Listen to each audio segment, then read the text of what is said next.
Philadelphia Kids Online. Sebelum kita mulai, pertama-tama mari kita berdoa. Tuhan Yesus, terima kasih karena pada hari ini kami bisa memulai ibadah online lagi Tuhan. Semoga ibadah dari awal sampai akhir bisa berjalan dengan lancar. Terima kasih Tuhan, dalam Yesus, haleluya, amin. Nah teman-teman, mari kita menyanyikan lagu yang pertama. Halo, hello, hola. Nyanyinya yang semangat ya.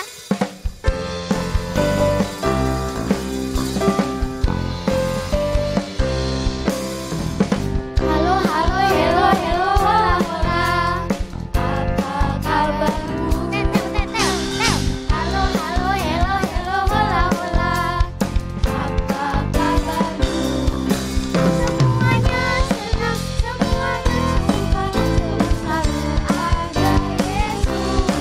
Jangan kamu sedih, jangan kamu senang, Yesus besertamu. Halo, halo, hello, hello, hola, hola. Apa kabarmu? Tetel, tetel, tel. Halo, halo, hello, hello, hola, hola. Apa kabarmu? Jangan tanya senang, semua bersuka, sebab Yesus ada Yesus.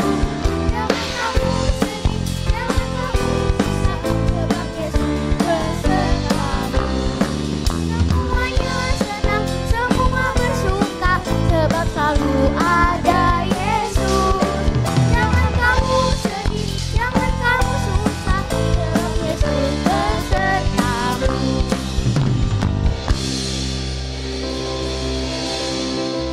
Masih semangat kan teman-teman? Semangat. Laskar Kristus.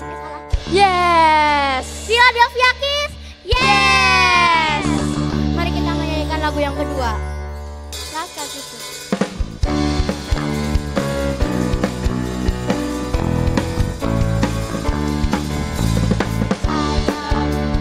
Pasukan berjalan, pasukan berkuda, pasukan menembak. Saya tidak menembaki musuh, tapi saya laskar Kristus. Saya bukan pasukan berjalan, pasukan berkuda, pasukan menembak. Saya tidak menembaki musuh, tapi saya laskar Kristus. Saya laskar Kristus, siap gerak dor. Saya laskar Kristus, siap gerak dor. Saya tidak menembaki musuh, tapi saya laskar Kristus. Saya bukan pasukan berjalan, pasukan berkuda, pasukan menembak. Saya tidak menembaki musuh, tapi saya laskar Kristus. Saya bukan pasukan berjalan, pasukan berkuda, pasukan menembak. Saya tidak menembaki musuh, tapi saya laskar Kristus. Saya laskar Kristus, siap gerak dor. Saya laskar Kristus, siap gerak dor. Saya tidak menembaki musuh, tapi saya laskar Kristus.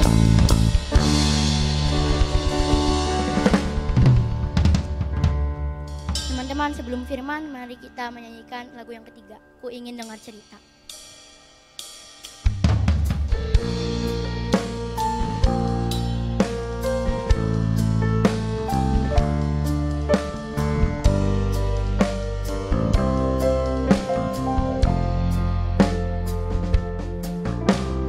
Ku ingin dengar cerita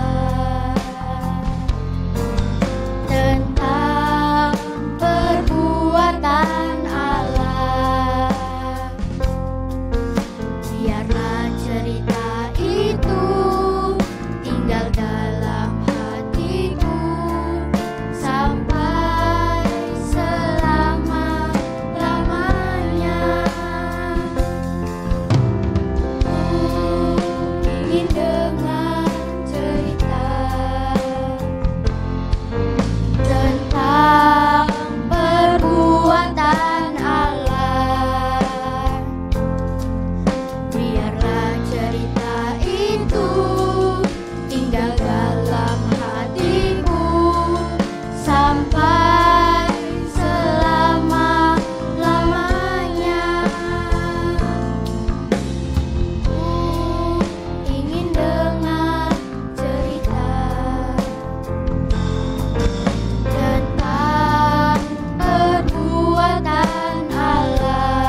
firman, saya minta Joanne untuk berdoa. Terima kasih Tuhan Yesus, Engkau telah menyertai ibadah pujian pada hari ini. Semoga firman yang disampaikan hamba-Mu dapat berkembang dan bertumbuh dalam hati kami. Terima kasih Tuhan, haleluya, amin. Nah, sampai jumpa teman-teman. Selamat mendengarkan firman. Bye.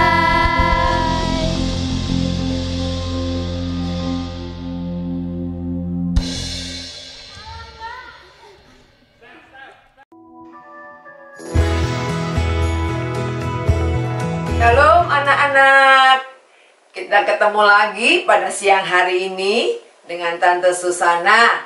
Mari sebelum kita mendengarkan cerita firman Tuhan, Tante ajak anak-anak untuk berdoa. Mari kita berdoa, semua lipat tangan dan tutup mata. Tuhan Yesus, terima kasih kalau pada siang hari ini kembali Tuhan, kami akan mendengarkan sebagian cerita firman Tuhan.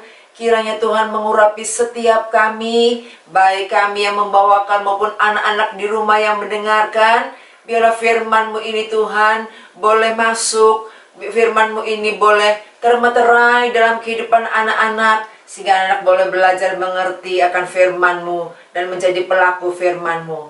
Terima kasih Tuhan, hanya di dalam nama Tuhan Yesus kami sudah berdoa dan mengucap syukur. Amin.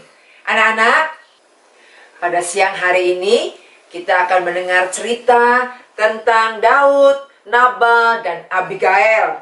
Tante akan ambil anak-anak nanti baca ya di rumah masing-masing dalam 1 Samuel 25 dari ayat yang kedua sampai selesai. Anak-anak baca di rumah, Tante tidak baca ya anak-anak karena ini begitu panjang ceritanya. Tante akan memberikan ringkasan cerita buat anak-anak supaya anak mengerti akan kisah cerita tentang Daud, Nabal, dan Abigail. Daud, anak-anak sudah tahu. Daud kan calon raja yang sudah diurapi Tuhan menggantikan Saul. Pada waktu itu, Daud sedang lari dari Saul dan Daud sedang ada di pegunungan Karmel. Ya anak-anak, pada hari itu ada seorang yang bernama Nabal. Ya, Nabal itu adalah seorang yang kaya anak-anak. Nabal mempunyai perusahaan di Karmel. Perusahaannya apa anak-anak ya? Perusahaannya Nabal ini, Nabal mempunyai 3.000 domba dan 1.000 kambing anak-anak ya. Dan pada waktu itu Nabal sedang mengadakan pengguntingan bulu domba-dombanya anak-anak. Karena kan setiap beberapa waktu sekali bulu domba ini digunting untuk dijual oleh Nabal ya anak-anak ya.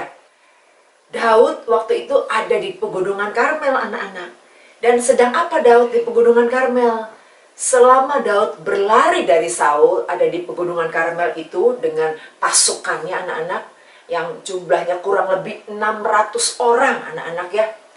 Daud itu membantu Nabal menjaga seluruh domba-dombanya, menjaga seluruh kepunyaan Nabal yang sedang ada di Gunung Karmel itu anak-anak. Ya, pada waktu pengguntingan bulu domba itu, Daud menyuruh orang-orangnya Daud datang ke Nabal anak-anak. Supaya apa? Daud meminta supaya Daud dan pasukannya diberi sebagian dari domba. Ya anak-anak, supaya apa? Supaya Daud dan pasukannya bisa makan anak-anak ya.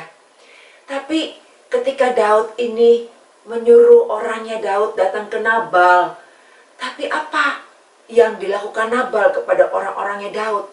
Nabal ini tidak memperlakukan orang-orang suruhannya Daud dengan baik anak-anak.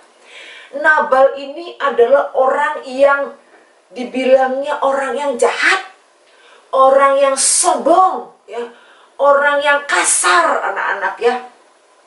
Nabal mengusir orang-orangnya Daud dengan kasar anak-anak. Sehingga orang-orangnya Daud pulang ke Daud, bilang kepada Daud, diceritakan kepada Daud bahwa Nabal sudah mengusir dengan kasar ya. Nabal sudah menghina Daud anak-anak ya. Dan kemudian Daud begitu marah dengan perlakuan si Nabal ini ya anak-anak ya. Sehingga Daud mempunyai keinginan, mari kita serbu. Kita akan bunuh semua laki-laki yang ada di dalam perusahaannya Nabal, ya anak-anak. Kemudian Daud sudah mempersiapkan semuanya. Orang-orangnya yang 400 Daud kerahkan dengan senjatanya, ingin membunuh semua laki-laki yang ada di dalam perusahaannya Nabal, ya anak-anak. Kemudian si Nabal ini anak-anak punya seorang istri yang namanya Abigail, anak-anak. Abigail ini selain orangnya cantik, dia itu orang yang rendah hati, orang yang murah hati, ya. Anak-anak, ada seorang pegawainya Nabal lari datang ke Abigail. Bu, Daud mau menyerbu kita. Daud akan membunuh semua laki-laki yang ada di tempat ini, katanya, ya. Karena Daud marah, anak-anak. Kemudian Abigail dengan cepat, dengan secepatnya dia mempersiapkan apa yang dibutuhkan oleh Daud dan pasukannya, anak-anak, ya. Abigail itu menyiapkan 200 roti, anak-anak, ya. 2 buyung air anggur, 5 domba yang sudah dimasak, anak-anak. Kemudian si Abigail ini menyiapkan 200 kue arak dan 100 kue kismis. Sebegitu banyak ratusan kue yang disiapkan. Supaya apa? Supaya Daud dan orang-orangnya bisa makan, anak-anak. Si Abigail ini cepat menyuruh orang-orangnya, ayo kamu jalan duluan. Kemudian Abigail jalan di belakangnya dengan naik keledai, anak-anak. Sesampainya di tempatnya Daud, Abigail kemudian berlutut sampai nyembah Daud, sampai mukanya nempel tanah, anak-anak, ya. Kemudian Abigail minta maaf sama Daud. Abigail bilang, Daud, tuanku Daud, enggak usah tuanku menghiraukan Nabal, ya. Udah biar nanti Tuhan saja yang akan bertindak. Jangan tuanku Daud yang bertindak, supaya tidak ada darah yang tertumpah lewat tangannya Tuan Daud. Kata Abigail seperti itu, anak-anak. Udah, dia tuh memang orangnya bebal. Apa sih orang yang bebal, anak-anak? Orang yang bebal itu orang yang tidak bisa dibilangin, tidak bisa dinasehatin, tidak bisa dikasih tahu. Sudah dikasih tahu, sudah dinasehatin, tapi tidak mau, anak-anak. Itulah Nabal. Orangnya bebal, anak-anak, ya. Dan kemudian Daud menerima pemberian Abigail, dan Daud berterima kasih kepada Abigail. Karena apa? Abigail dengan sopan, dengan baik, dengan menghormati Daud, sehingga Daud mengurungkan niatnya untuk membunuh semua laki-laki yang ada di dalam rumahnya Nabal, anak-anak, ya. Sehingga tidak ada yang meninggal oleh tangannya Daud, anak-anak, ya. Lewat tangannya Daud dan pasukannya, semuanya itu menjadi tidak jadi, ya, anak-anaknya tidak jadi dibunuh. Kemudian malam harinya Nabal mengadakan pesta, dan anak-anak tahu Nabal itu sombong, congkak, kasar, ya anak-anak, ya. Tapi Abigail, istrinya itu orang yang lemah lembut, orang yang murah hati, anak-anak, ya. 10 hari kemudian setelah peristiwa yang tadi, anak-anak, si Nabal itu mati, anak-anak. Nabal itu mati. Kenapa mati? Karena dia itu orang yang congkak, orang yang sombong, anak-anak, ya. Jadi kita belajar lewat cerita ini, kita tidak boleh menjadi seperti Nabal, orang yang congkak, orang yang kasar, orang yang pelit, anak-anak, ya. Orang yang jahat, anak-anak. Gak boleh, ya, anak-anak, ya. Tapi lewat cerita ini juga kita boleh meneladani Abigail, ya, anak-anak, ya. Anak-anak, ada firman Tuhan yang mengatakan di dalam Yakobus 4 ayat 6b, Tuhan melawan orang yang congkak, ya, anak-anak. Jadi orang yang congkak itu Tuhan yang menjadi lawannya. Nggak ada lagi, anak-anak, yang bisa menghalangi Tuhan, anak-anak. Karena orang-orang yang congkak, orang-orang yang sombong, Tuhan sendiri akan melawan. Dan demikianlah si Nabal, akhirnya dengan kecongkakannya dia akhirnya mati. Karena apa? Karena dia yang melawan Tuhan, anak-anak, ya.